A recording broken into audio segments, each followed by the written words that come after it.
أضفيت على الحسن العبقى فالورد تضوى واعتنقى حسن يا رب.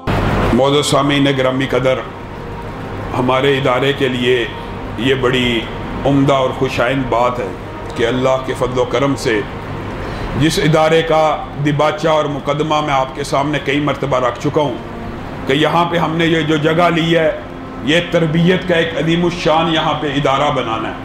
تعلیم برائے مادیت کی بجائے تعلیم برائے تربیت کا فلسفہ معاشرے سے اٹھ چکا ہے۔ ہمارے ہاں بڑے بڑے دینی گھرانوں کے اندر تعلیم برائے مادیت دی جاتی ہے اور اس کے اندر معاذ اللہ کوئی بدنیتی نہیں ہوتی۔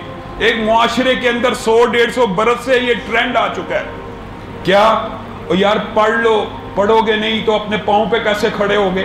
کچھ پڑھو گے تو کماؤ گے، کچھ پڑھو گے تو کچھ رزق لا سکو گے، کچھ پڑھو گے تو تمہاری شادی ہوگی، اپنے پاؤں پہ کچھ ٹکے کماؤ گے تو تمہارا بیاہ کیا جائے گا۔ یہ ہمارے معاشرے کے اندر یہ جملے اور ڈائلاگ عام ہیں۔ اب ایک بچے کو بچپن سے یہ فیڈ کیا جا رہا ہے، وہ پڑھے گا تو کمائے گا، وہ پڑھے گا تو روزی کما سکتا ہے، وہ پڑھے گا تو رزق کما سکتا ہے۔ آپ بتائیے وہ تعلیم حاصل کیوں کرے گا؟ صرف اور صرف پیسہ کمانے کے لیے۔ یہ تعلیم برائے مادیت کا فلسفہ مسلمانوں کے اندر سرایت کر گیا ہے۔ تعلیم کے ذریعے کمانا یہ جائز ہے، یہ ایک الگ بات ہے، لیکن تعلیم برائے مادیت اس طرح معاشرے میں آ گئی ہے کہ پھر لوگ ہم سے سوال کرتے ہیں، علامہ صاحب بچہ باہر گیا ہوا ہے، اب بوڑھے ہو گئے ہیں، بیمار ہو گئے ہیں، ڈاکٹر بنایا تھا بڑے شوق سے، اب عمر گزر گئی ہے، دل چاہتا واپس آئے، ہمارے پاس رہے، ہماری خدمت کرے، ہمارے بڑھاپے کا غمخوار غمگسار بن جائے، ہمارے بڑھاپے کا ساتھی بن جائے۔ آپ نے جب اپنے بچے کو پیسہ بنانے والی مشین بنایا، پھر ان سے یہ انسانی جذبات کی توقع کیوں کرتے؟ آپ نے اپنے بچے کو خود پیسہ بنانے کی مشین بنایا بچپن سے، اب وہ صرف پیسہ بنانے کی ایک مشین ہے، وہ احساسات اور جذبات سے آری ہو چکا ہے، اب وہ یورپ اور امریکہ سے واپس نہیں آئے گا۔ ہاں، 1 تاریخ سے پہلے تمہیں پیسے ضرور بھیج دے گا، کیونکہ تم نے بچپن سے اس کی تربیت یہ کی ہے۔ دوسری طرف آپ کے سامنے پہلے بھی یہ خواب رکھا تھا، مولانا عبد المنان وزیر آبادی کی والدہ نے اور والد نے، یہ بیٹے نابینا تھے، باقی بیٹوں کو CSS کروایا، اعلیٰ تعلیم دلائی، سارے سرکاری نوکر لگ گئے۔ عبد المنان وزیر آبادی کو مدرسے کی چٹائی پہ بٹھایا، والد دنیا سے چلے گئے، ایک عرصہ بیت گیا، والدہ کہتی ہیں مجھے خواب میں عبد المنان کے والد آئے ہیں اور کہتے ہیں اللہ کی قسم جو باقی 6-7 بچوں پہ محنت کی ہے وہ تو ضائع چلی گئی ہے، لیکن عبد المنان وزیر آبادی جب سجدے میں گرتا ہے اللہ کے سامنے دعا کرتا ہے رب ارحمہما کما ربیانی صغیرا، اللہ میرے والدین پہ اس طرح رحم کرنا جس طرح انہوں نے بچپن میں میرے پہ رحم کیا، اللہ میرا ایک درجہ بلند کر دیتا ہے۔ عبد المنان وزیر آبادی جب اتحیات پہ بیٹھتا ہے میرے لیے دعا کرتا ہے، اللہ میرے سے ایک مشکل کو ٹال دیتا ہے، نماز سے فارغ ہوتا ہے، ہاتھ کو اٹھاتا ہے، میرے لیے دعا کرتا ہے، اللہ میرے درجات کو بلند کر دیتا ہے۔ اور لوگوں، میں اور آپ کہاں بٹکے ہوئے ہیں؟ مادیت کی اہمیت ضرور ہے، اس سے انکار نہیں ہے، لیکن اللہ کی قسم مادیت، صرف اسی کے پیچھے بھاگنا یہ کیا ہے؟ سنن ابن ماجہ کی حدیث ہے، 2 آپ کے سامنے صرف باتیں رکھ کے اپنی بات کو ختم کروں گا۔ اللہ کے فضل و کرم سے 1 سال کے اندر ہم نے ایک ادارے کو آپ کے سامنے پچھلے سال قائم کیا، اس کے اندر بچوں کی بات کی رفتار اس قدر تیز ہے کہ 4 ماہ کے اندر بھی ایک بچہ ہے جس نے 12 سپارے حفظ کر لیے ہیں۔ 1 سال کے اندر کچھ لوگ چند سپارے کر کے آئے تھے، کچھ کی منزلیں ناپختہ تھی، 6 مکمل حافظ 1 سال میں الحمدللہ آج ان کو سندے دی جائیں گی۔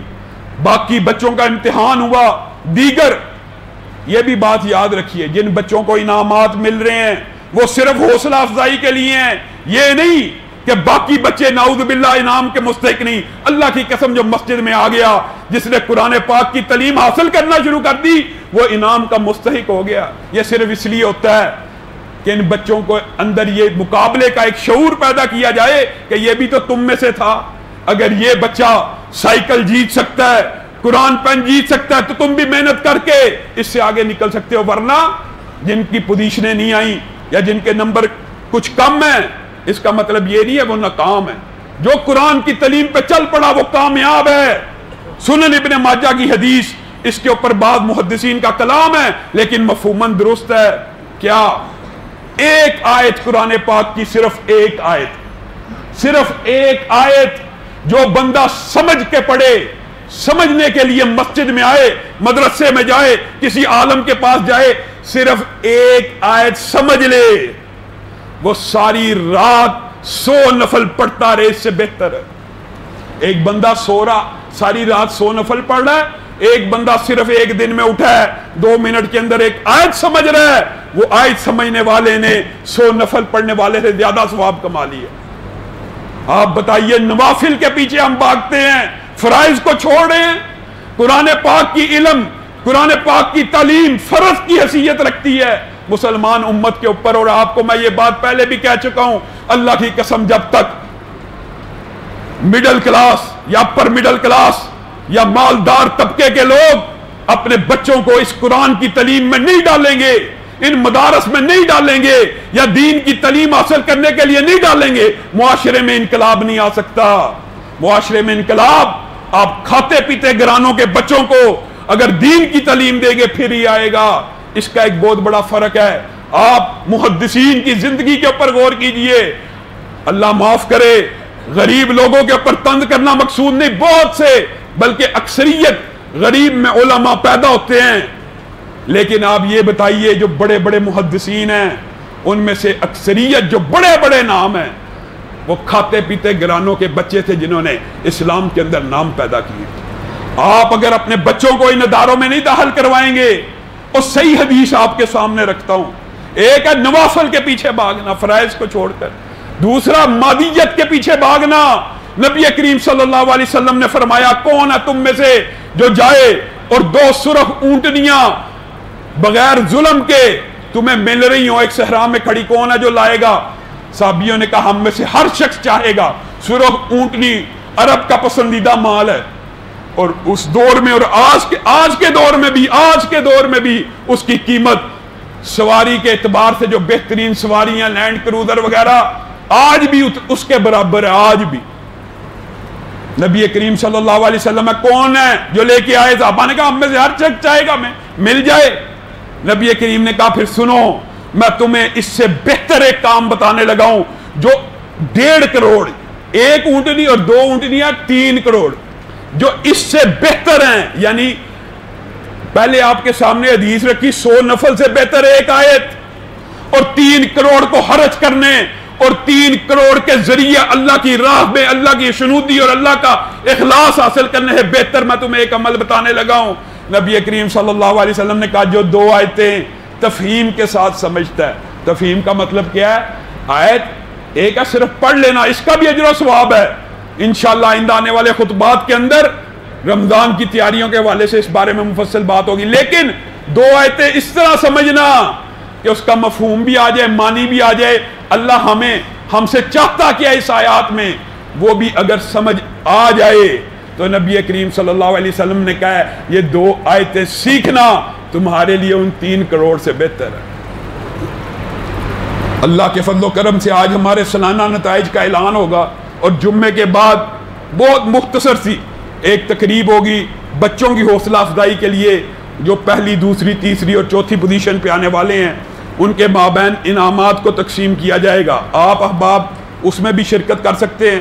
رمضان کی آمد ہے، انشاءاللہ اسی رمضان سے ہم چند اور پروجیکٹس بھی، وہ جو ایک سکول تعلیم برائے تربیت کا ہم کھولنا چاہتے ہیں اس کا بھی آغاز کرنا ہے. بچیوں کے لیے جس طرح بچوں کے لیے ڈے اسکالر حفظ کا انتظام کیا، بچیوں کے لیے بھی انشاءاللہ اسی رمضان سے دینی تعلیم کا آغاز ہوگا. اور ایک اور اہم اعلان، آپ کے سامنے اشتہارات لگے ہیں رمضان المبارک کے پروگراموں کے حوالے سے، سحر و افطار کے انتظامات کے حوالے سے، اعتکاف کے حوالے سے. لیکن اس کے ساتھ ساتھ خواتین کے لیے 1 مئی سے لے کر 30 مئی تک دورہ قرآن ہوگا. جس کے اندر قرآن پاک کا ترجمہ خواتین کو کروانے کی مکمل کوشش کی جائے گی۔ سبحان ربک رب العزت عما یصفون۔